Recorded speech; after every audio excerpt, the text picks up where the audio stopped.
چلیے آگے بڑھتے ہیں۔ اسی طرح وہ آیت جس کی فضیلت ثابت ہے اس میں ہے سورہ بقرہ سورہ نمبر 2 کی آیت نمبر 285 اور 286، 285 اینڈ 286 یاد رکھیں، اس کی بڑی فضیلت ثابت ہے، بڑی فضیلت۔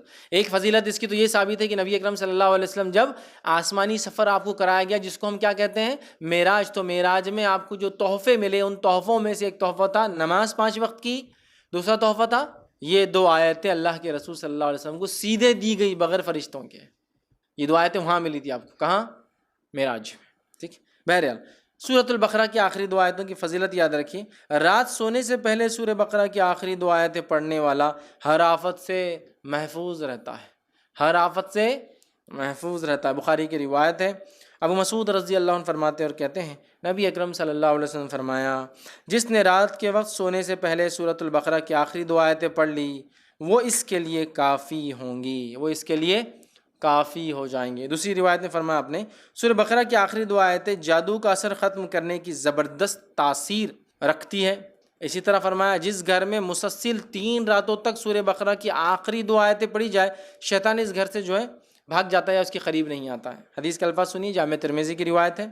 نعمان بن بشیر رضی اللہ عنہ فرماتے ہیں رسول اللہ صلی اللہ علیہ وسلم فرمایا اللہ تعالیٰ نے زمین و آسمان کی تخلیق سے 2000 سال پہلے ایک کتاب لکھی اور اس میں سے 2 آیت اتاری جس پر سورہ بقرہ ختم ہوتی ہے۔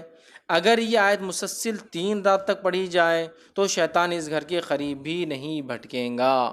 3 رات تک مسلسل پڑھی جائے، ٹھیک ہے، 3 رات تک مسلسل اگر یہ آیتیں پڑھی جائے تو شیطان گھر کے قریب بھی نہیں بھٹکیں گا۔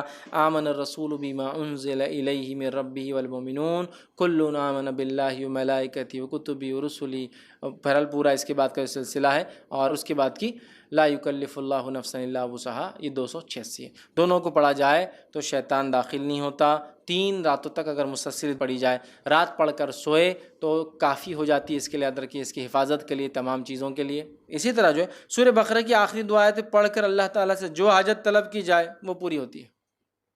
سورہ بقرہ کی آخری 2 آیتیں تلاوت کر کے جو حاجت جو اللہ سے مانگا جائے پورا ہوتا ہے۔ مسلم کی روایت ہے، عبداللہ ابن عباس رضی اللہ عنہما اس کے راوی وہ کہتے ہیں کہ ایک روز جبرائیل علیہ السلام نبی اکرم صلی اللہ علیہ وسلم کے پاس بیٹھے ہوئے تھے کہ انہوں نے اوپر سے دروازہ کھلنے کی آواز سنی، اپنا سر اٹھایا اور نبی اکرم صلی اللہ علیہ وسلم کو بتایا کہ یہ آسمانوں کے دروازوں میں سے ایک ایسا دروازہ ہے جو آج سے پہلے کبھی نہیں کھلا، اس سے ایک فرشتہ نازل ہوا ہے جو آج سے پہلے زمین پر کبھی نازل نہیں ہوا۔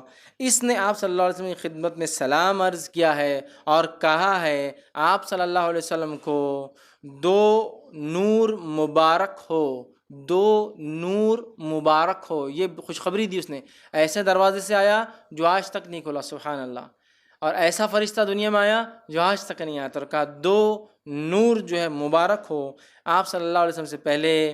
یہ نور کسی نبی کو عطا نہیں کیے گئے، یہ 2 روشنیاں کسی کو عطا نہیں کی گئی۔ پہلا سورۃ الفاتحہ، یہ ایک ایسا نور ہے جو سورت کسی کو نہیں ملے، اس سے پہلے کوئی نبی کسی امت کو نہیں ملی۔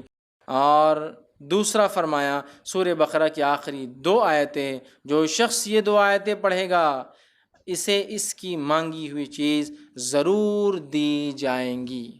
سبحان اللہ، کتنی بڑی فضیلت ہے۔ یہ صرف 2 آیتوں اور سورۃ الفاتحہ کی خوشخبری دینے ایک ایسا فرشتہ اور ایک ایسے دروازے سے آیا جو اس سے پہلے کبھی نہیں ہوا تھا، صرف بولنے کے لیے آیا، مطلب یہ تو اتر چکی تھی آیتیں، صرف بتانے یا انفارمیشن دینے آیا، مطلب اللہ نے خالی ان 2، ایک سورہ فاتحہ اور ان 2 آیتوں کی انفارمیشن دینے ایک فرشتہ ایسے دروازے سے آیا جو کبھی نہیں کھلا اور پہلی بار دنیا میں آیا صرف یہ بولنے کے لیے۔ دیکھیے آپ کتنی اہم چیز ہے نا، تو اس کو اپنا معمول بنا لے، اپنے اذکار میں شامل کر لے ہم لوگ یہ 2 آیتوں کو، اور جو پھر مانگا جاتا ہے ان کے پڑھنے کے بعد اللہ تعالیٰ وہ رد نہیں کرتا۔ نبی اکرم صلی اللہ علیہ وسلم بھی جو ہے اس کو بہت کثرت سے پڑھا کرتے تھے۔ چلیے آگے بڑھتے ہیں۔